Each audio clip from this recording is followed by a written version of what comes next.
इस टॉपिक में हम मल्टीनोमियल डिस्ट्रीब्यूशन को डिस्कस करेंगे। बाइनोमियल डिस्ट्रीब्यूशन मल्टीनोमियल डिस्ट्रीब्यूशन का एक स्पेशल केस है। सपोज करते हैं हम एक फेयर डाई को रोल करते हैं, तो हम जानते हैं कि उसकी जो टोटल आउटकम्स हैं वो कितनी हैं, 6 हैं। और यहाँ पे ये लिखा हुआ है कि हम उसको रिपीट करते हैं n इंडिपेंडेंट टाइम्स। का मतलब ये है कि हम n टाइम्स उसको रोल करते हैं। 10 बार किया, 20 बार किया, 30 बार किया, जितनी बार रोल कर रहे हैं। On each repetition the experiment result in one of K mutually exclusive and exhaustive outcomes.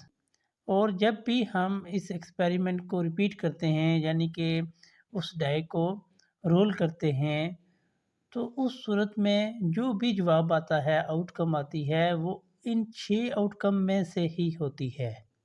यहाँ पे इसका यही मतलब है, experiment result in one of के यहाँ पे 6 है, तो जो रिज़ल्ट आएगा वो इन 6 आउटकम में से होगा।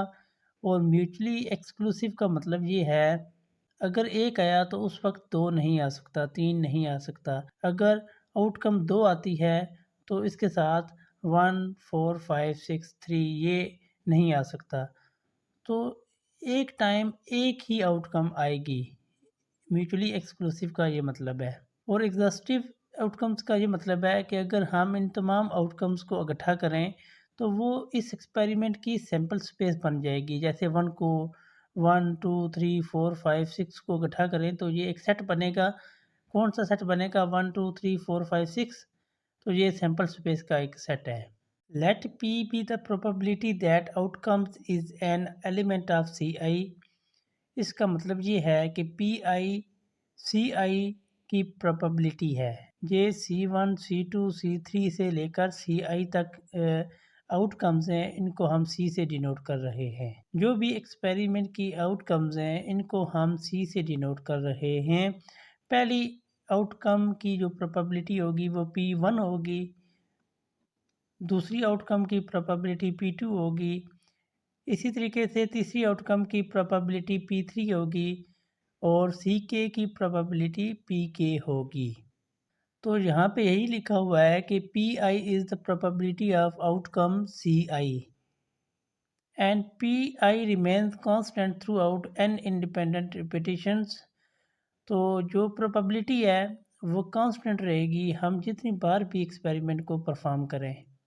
मिसाल के तौर पर जब हम इसी फेयर डाई को ही रोल करते हैं तो एक आने की प्रोबेबिलिटी 1/6 होती है, 2 आने की प्रोबेबिलिटी भी 1/6 होती है, इसी तरीके से 6 आने की प्रोबेबिलिटी भी 1/6 होती है। और अगर हम जितनी बार मर्ज़ी टॉस करें तो हर आउटकम की प्रोबेबिलिटी कांस्टेंट रहेगी, 1/6 ही रहेगी, तब्दील नहीं होगी। इस स्लाइड में ये बताया गया है कि ये जो रैंडम वेरिएबल है xi, ये किसके बराबर है? Now we define the random variable xi to be equal to the number of outcomes that are element of ci। यानी कि अगर C1 पहली आउटकम 4 बार आ रही है तो इसका मतलब है ये जो 4 है ये x1 के इक्वल है।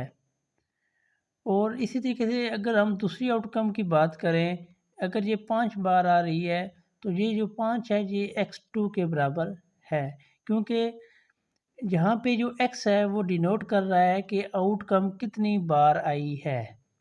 अगर ये दूसरी आउटकम 5 बार आई है तो क्योंकि ये दूसरी आउटकम है तो इसलिए हम इसको x2 लिखते हैं। इसी तरीके से अगर हमारे पास एक आउटकम है C5, तो क्योंकि ये 5 नंबर वाली आउटकम है इसीलिए हम इसको x5 के बराबर लिखेंगे। और ये आउटकम कितनी बार आई, ये यहाँ पे हम लिखेंगे कि 4 बार आई, 5 बार आई, 6 बार आई, वो नंबर यहाँ पे हम लिख देंगे। इसीलिए यहाँ पे लिखा हुआ है कि ये xi जो है, i से मुराद 1, 2, 3, 4 कुछ भी हो सकता है, to be equal to the number of outcomes, के वो आउटकम कितनी बार आई है। सपोज करते हैं हम एक फेयर कॉइन को टॉस करते हैं और 6 बार टॉस करते हैं, तो इसलिए n इज इक्वल टू 6 लिखा। और हेड 2 बार आया और टेल 4 बार आया। और अगर हम यहाँ पे देखें 2 और 4 को जमा करें तो ये 6 के ही बराबर आ जाता है, इसलिए हमने लिखा x1 plus x2 is equal to n। और हम ये देख रहे हैं कि अगर हम सिर्फ x1 को देखें जो 2 के बराबर है वो 6 से कम ही होगा, इसलिए हमने यहाँ पे लिखा x1 is less than n। और इक्वल का साइन भी कभी कभार आ जाता है। इक्वल का साइन उस वक्त आएगा जब हमारे पास x1 यानी कि सारे के सारे हेड आ जाएं और x2 टेल की वैल्यू 0 हो, तो उस सूरत में x1 n के इक्वल हो जाएगा। अगर यहाँ से हम x2 निकालना चाहें कि x2 की वैल्यू कितनी है, तो हम n में से x1 माइनस करेंगे, n 6 के बराबर है और x1 2 के बराबर है, x2 किसके बराबर आ जाएगा, 4 के बराबर आ जाएगा। मैंने इस एग्जांपल की मदद से आपको ये स्लाइड समझाने की कोशिश की है कि यहाँ पे x1 x2 से लेकर xk माइनस 1 हमारे पास इंटीजर्स हैं। तो अगर हम x1 से लेकर xk माइनस 1 तक जमा करें यानी कि लास्ट वाला इसमें से निकाल दें, तो वो टोटल नंबर में से या तो कम होगा या उसके बराबर होगा।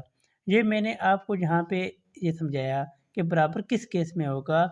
बराबर उस केस में होगा जब हमारे पास ये xk 0 हो जाए, तो इससे पिछली टर्म्स जो भी हैं उनको जमा करेंगे तो वो n के बराबर आ जाएगा। इसी तरीके से अगर हम xk निकालना चाहते हैं तो n में से ये सारी टर्म्स हम माइनस कर देंगे तो हमारे पास xk की वैल्यू आ जाएगी। सपोज करते हैं एक डाई को 30 बार टास्क करते हैं और x1 रिप्रेजेंट करता है कि 1 कितनी बार आया, x2 रिप्रेजेंट करता है कि 2 कितनी बार आया, x3 रिप्रेजेंट करता है कि 3 कितनी बार आया, इसी तरीके से x6 रिप्रेजेंट करता है कि 6 कितनी बार आया है। तो क्योंकि हम एक डाई को टास्क कर रहे हैं, इसलिए जो नंबर ऑफ़ स्पेसेस होंगी, जो टोटल नंबर ऑफ़ आउटकम्स होंगी वो 6 के बराबर होंगी, इसलिए हमने यहाँ पे लिखा k इज़ इक्वल टू 6। और जहाँ पे ये वैल्यूज़ दी हुई हैं कि x1 यानी कि 1 2 बार आया, 2 3 बार आया, 3 4 बार आया, 4 5 बार आया और 5 6 बार आया। और अगर हम इन तमाम नंबर्स को जमा करें यानी कि 1 कितनी बार आया, 2 कितनी बार आया, इन तमाम नंबर्स को जमा करें तो ये 20 के बराबर आता है, जबकि जो टोटल टास्क थे वो 30 बार हुए थे।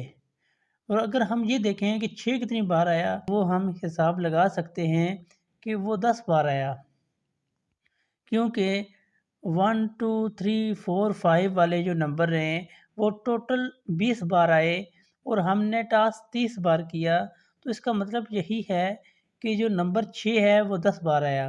तो इसको हम लिख सकते हैं n माइनस x1 से लेकर xk माइनस 1 तक, क्योंकि हम यहाँ पे xk फाइंड कर रहे हैं यानी कि x6 फाइंड कर रहे हैं। तो n 30 है, तो इन जो ब्रैकेट में लिखा हुआ है इसकी वैल्यू 20 के बराबर है। 30 में से 20 माइनस करेंगे तो ये 10 के बराबर जवाब आ जाएगा। इस स्लाइड में हम मल्टीनोमियल डिस्ट्रीब्यूशन के प्रोबेबिलिटी मैथ फंक्शन को देखेंगे कि ये किसके बराबर होता है। इसका फार्मूला यहाँ पे दिया हुआ है, n फैक्टोरियल अवर x1 फैक्टोरियल x2 फैक्टोरियल से लेकर xk factorial p1 x1 into p2 x2 से लेकर pk xk, जहाँ पे जो xi है यानी कि x1 x2 x3 से लेकर xk तक, तो अगर इन सब को जमा करें तो ये n के बराबर आएगा। तो x1 आप जानते ही हैं कि 1 आने की 1 कितनी बार आया, x2 से मुराद 2 कितनी बार आया, तो इन नंबर्स का हम फैक्टोरियल लेंगे और डिवाइड करेंगे और यही नंबर हम यहाँ पे प्रोबेबिलिटी की पावर में लेंगे। तो ये इसका प्रोबेबिलिटी मैथ फंक्शन है। पिछली स्लाइड में हमने k-1 रैंडम वेरिएबल्स का मल्टीनोमियल प्रोबेबिलिटी मैथ फंक्शन देखा और ये x1 से लेकर xk-1 तक जो रैंडम वेरिएबल्स हैं वो डिस्क्रीट हैं। इस स्लाइड में हमने मल्टीनोमियल डिस्ट्रीब्यूशन के मीन और वेरिएंस का फार्मूला देखना है। मीन का फार्मूला इसके बराबर होता है और वेरिएंस का फार्मूला इसके बराबर होता है। आपने जस्ट इस फार्मूले को याद रखना है और जो एग्जांपल आएगी उसमें अप्लाई करना है। तो ये फार्मूला बाइनॉमियल डिस्ट्रीब्यूशन की तरह ही है, क्योंकि बाइनॉमियल डिस्ट्रीब्यूशन का फार्मूला होता है NP और वेरिएंस का फार्मूला होता है NP इंटू 1 माइनस पी। तो मल्टी में क्योंकि ये लफ्ज़ मल्टी लिखा हुआ है इसलिए यहाँ पे आई लिखा हुआ है। मल्टीनोमियल डिस्ट्रीब्यूशन के कोवेरिएंस का फार्मूला है minus N P I P J, जबकि आई और जे इक्वल नहीं हैं। बाइनॉमियल डिस्ट्रीब्यूशन मल्टीनोमियल डिस्ट्रीब्यूशन का स्पेशल केस है। अगले टॉपिक में हम इसका प्रूफ देखेंगे।